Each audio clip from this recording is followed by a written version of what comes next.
앞서 전해드렸습니다만 북한군 서열 2위 현영철 인민무력부장 최근 불경죄로 숙청됐다라고 국가정보원이 밝혔습니다. 김정은의 공포 통지가 더욱 강화되는 모습인데요. 정영태 통일연구원 선임연구원, 또 홍현익 세종연구소 수석연구위원과 함께 이 문제 분석해보도록 하겠습니다. 두 분 어서 오세요. 네, 안녕하세요. 예, 미리 양해 말씀드리면요. 잠시 뒤에 또 속보가 오면 속보도 전해드릴 수 있다는 말씀 드리겠습니다. 네. 일단 현영철의 총살, 현영철이 일단 누군지 저희들이 알고 있기로는 푸틴도 가서 직접 만난 인물로 알고 있거든요. 누군지부터 설명 좀 해주십시오.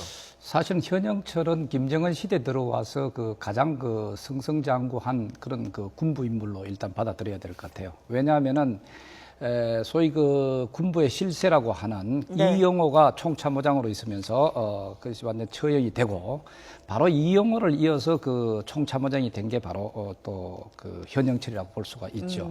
그리고 또 현영철의 경우는 그 당시에도 그렇고 사실 경제통으로도 많이 통했습니다. 예. 왜냐하면은 8군단 단장을 하면서 군단장을 하면서 그쪽에 이제 국경수비대 그걸 맡으면서 이제 단둥이라든가 시리주 그쪽을 이제 경제라든가 교류라든가 이런 것을 상당한 부분 또 맡았다는 그런 정도 있고, 김정은 시대에 들어와서 군부를 경제적으로 뒷받침해 줄 수 있는 그런 인물이 아닌가 또 이래 했는데, 그다음에 이제 총참모장에서 보면은 또 네. 김격식 그저께 자연사 한 사망한 네. 김격식과 현영철 이게 앞서거니 뒤서거니 하면서 총참모장 그다음에 인민무력부장 이런 식으로 이제 맡아왔다고 볼 수가 있죠. 네. 뭐 이런 게 전반적으로 봤을 때는 김정은 시대에 있어서 물론 뭐 황병서나 이 당 쪽에 이런 군사 인물 외에 군사 인물로서는 고유의 군사 인물로서는 가장 그래도 좀 충성분자로서 예. 뭔가 역할을 해온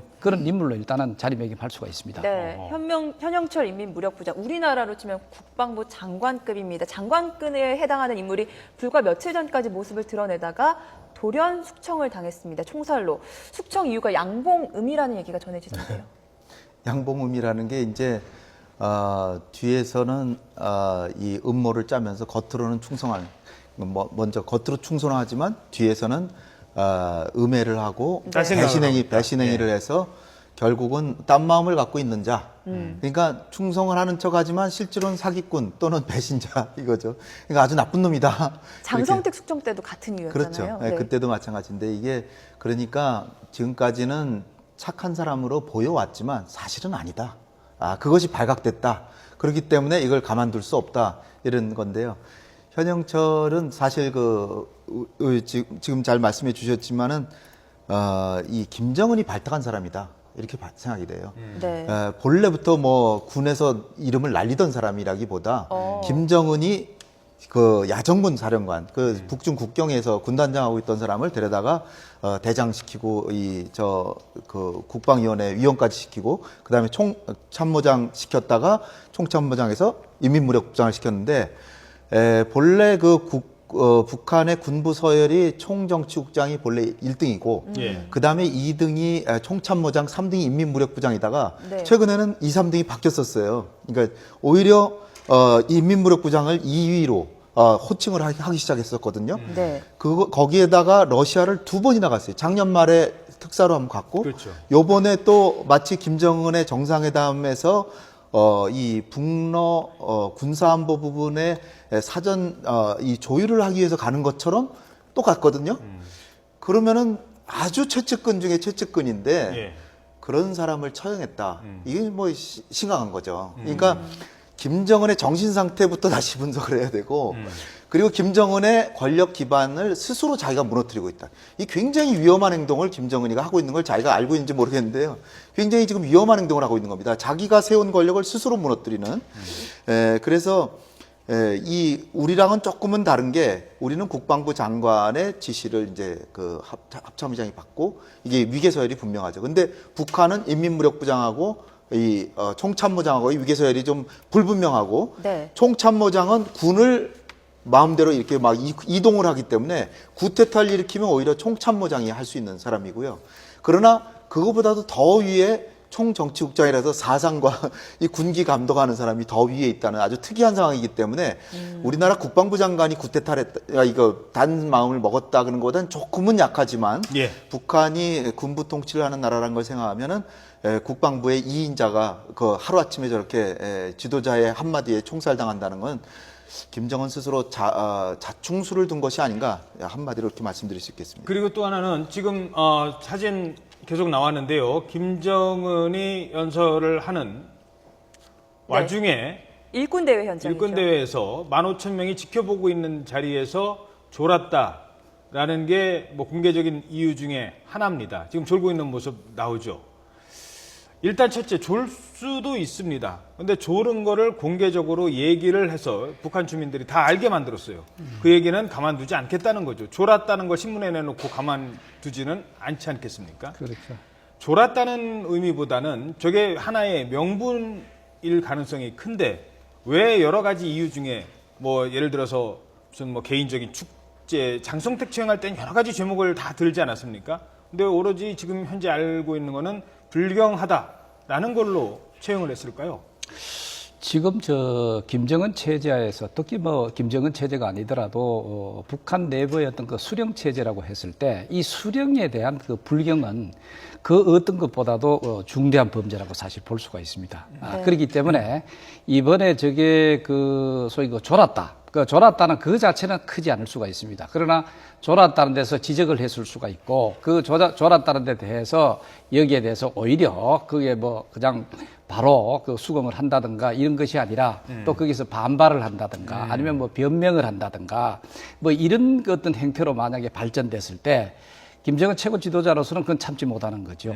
바로 이러한 측면에서 북한 주민들이 다 보는 앞에서 그리고 또 북한 주민뿐만 아니고 지금 현재는 그 김정은 체제에서 그 가장 그 중요한 것이 바로 그 군부 장악입니다. 예. 네. 군부 장악 문제가 가장 그 큰 문제로 되어 있는 것이 사실은 김정일 시대에도 사실 그 권력을 제대로 장악하기 위해서는 그 군부를 장악을 해야 된다. 이런 측면에서 보면은 김정은 시대에 가서 군부 장악에 좀 뭔가 불안감이 있지 않느냐 하는 생각이 들죠.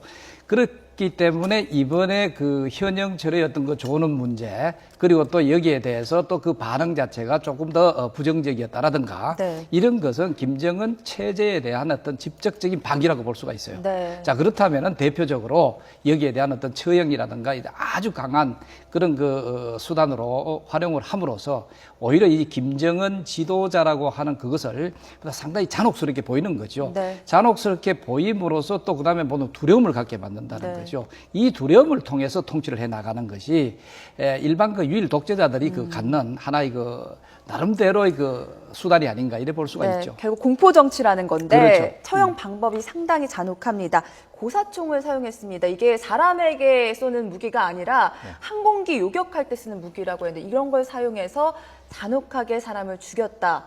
이거 공포 정치를 극대화하려는 노림수로 보이거든요. 네, 그 일전에도 한번 뉴스가 나왔습니다만은 이 고사총이라는 이게 그 소총을 여러 개 묶어가지고 네. 이게 맞출 확률이 훨씬 커지게 하기 위해서 대공포. 우리 대북전단 날려보낼 우리 때 대북전단에 쏜 게 고사총 고사총입니다. 썼잖아요. 예. 예. 근데 고사총 같은 걸 또 몇 개로 또 엮어가지고 한 번에 쏴가지고 아.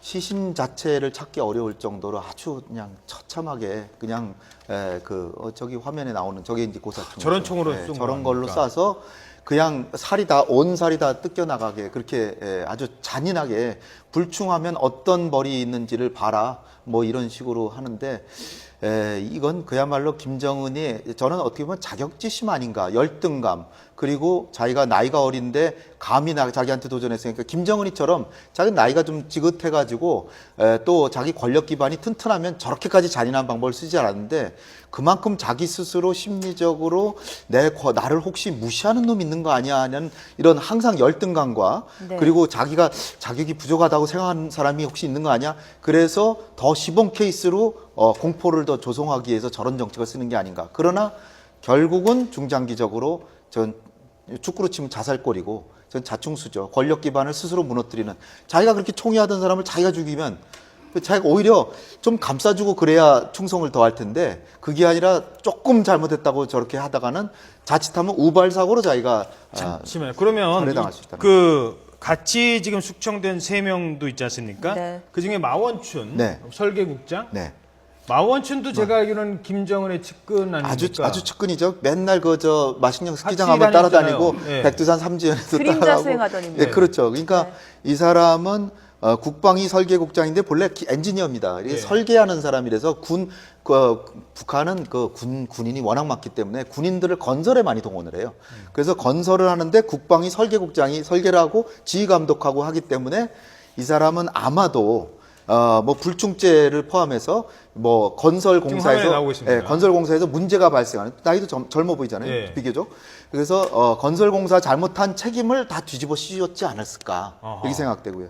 한광상 이런 사람은 재정경리부장인데 이게 재정에서 문제가 있다 그래가지고선 또 했는데 한광상 이 사람이 제일 그 측근 중에 측근이라고 알죠. 금고직이나 마찬가지인 사람인데 네. 이 사람도 축청했다고 하면 그럼 김정은이 앞으로 누굴 믿을까 할 정도로 사람이 별로 없을 것 같은데 그러니까 참으로 변덕스럽고 괴팍하고 이 충동적이다. 알겠습니다. 이렇게 네. 생각됩니다.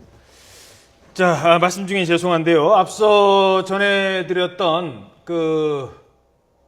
네. 예비군 훈련장 총기 사고 이 사망자가 꽤 많습니다. 네, 경찰이 밝히기로 3명이 숨지고 4명이 중상을 입었다라고 전해지고 있고요. 경찰이 현재 현장에 투입돼서 현장에 수습 단계에 있다는 소식이 들어왔습니다. 네, 현장 아직 화면은 들어오지 않고 있고요. 그래픽으로 서울 내곡동에 있는 예비군 훈련장 상황을 그림으로 잠시 전해드리도록 하죠. 네.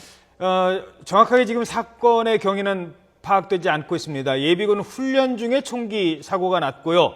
현재까지는 누군가 이 사망자의 숫자로 추측할 때, 추측입니다만 난사한 수준이 아닌가 생각이 됩니다. 3명이 숨지고 4명이 중상을 입었다면 이 총기 사고는 총기 난사 사고일 가능성이 매우 큽니다. 현재 경찰이 투입을 했는데요. 예비군 훈련에도 실탄을 지급받습니다.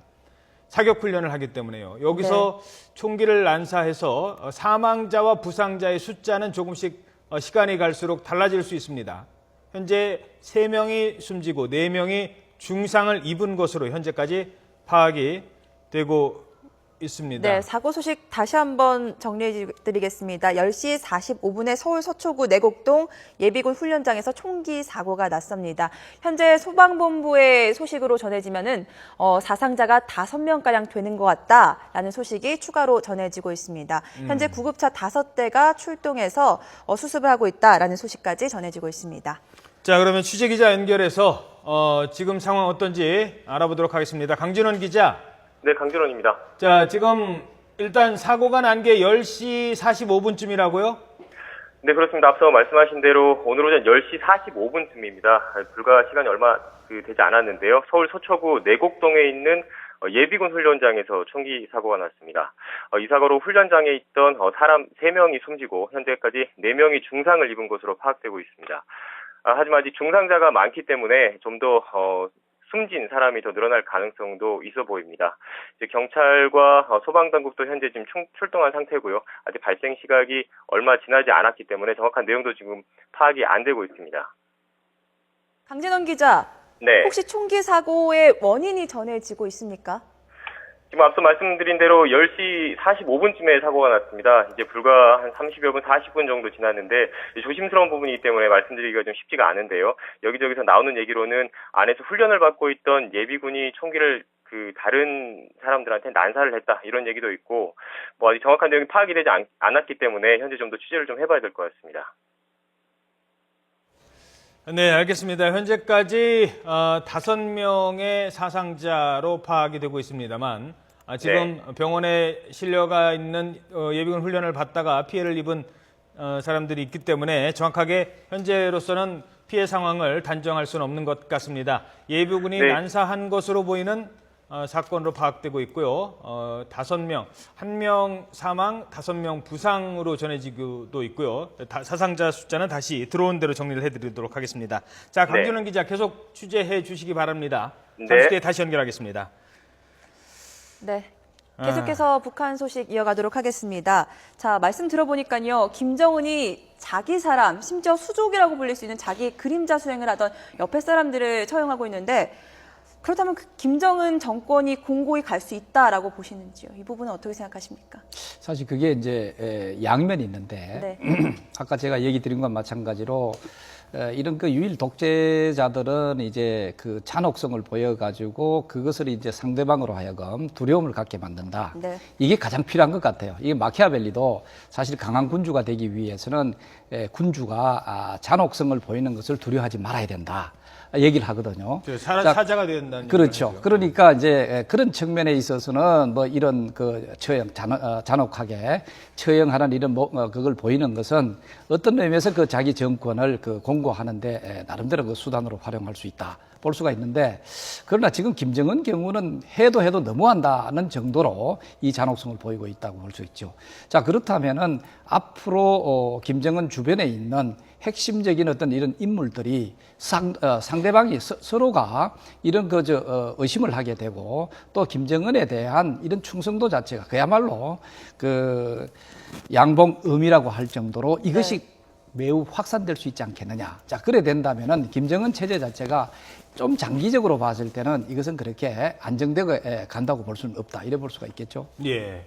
자, 그 동요 현재까지는 우리 뭐 군에서 파악하기로는 북한군의 투기 동향은 없다라고 합니다. 그리고 사실 처형 이후에 또 SLBM도 발사를 그렇죠. 했어요. 큰 줄기의 사건들이 이어집니다. 그리고 또 하나, 그러니까 건재하다.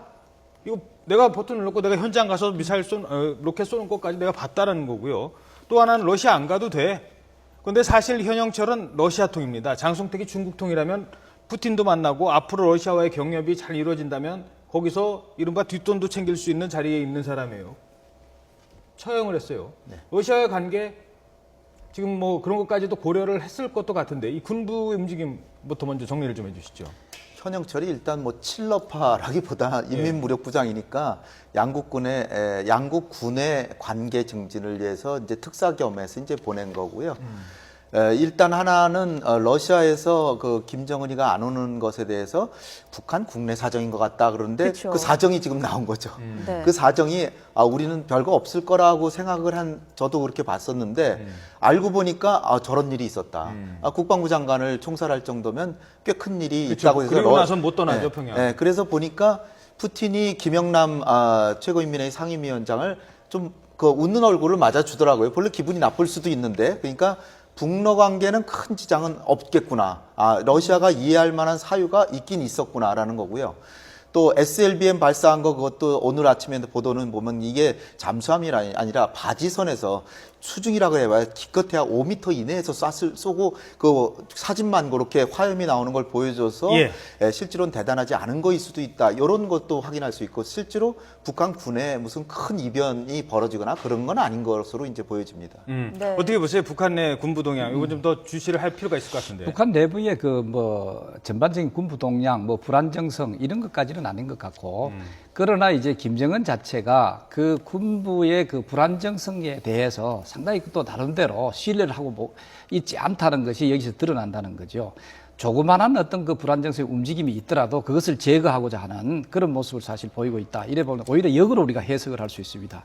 그 다음에 이제 이번에 소위 SLBM과 관련된 어떤 그런 그 훈련을 나름대로 하고 있는 그 자체도 보면은 이 내부 동향 자체를 뭔가 잠재우기 위해서 오히려 바깥으로의 어떤 그런 관심을 돌린다라든가 그런 대로 활용된 그런 측면도 상당히 강한 것 같아요. 예, 알겠습니다. 네, 지금까지 북한의 현영철 숙청과 관련해서 두 전문가와 함께 얘기 나눠봤습니다. 오늘 두 말씀 고맙습니다. 고맙습니다. 감사합니다.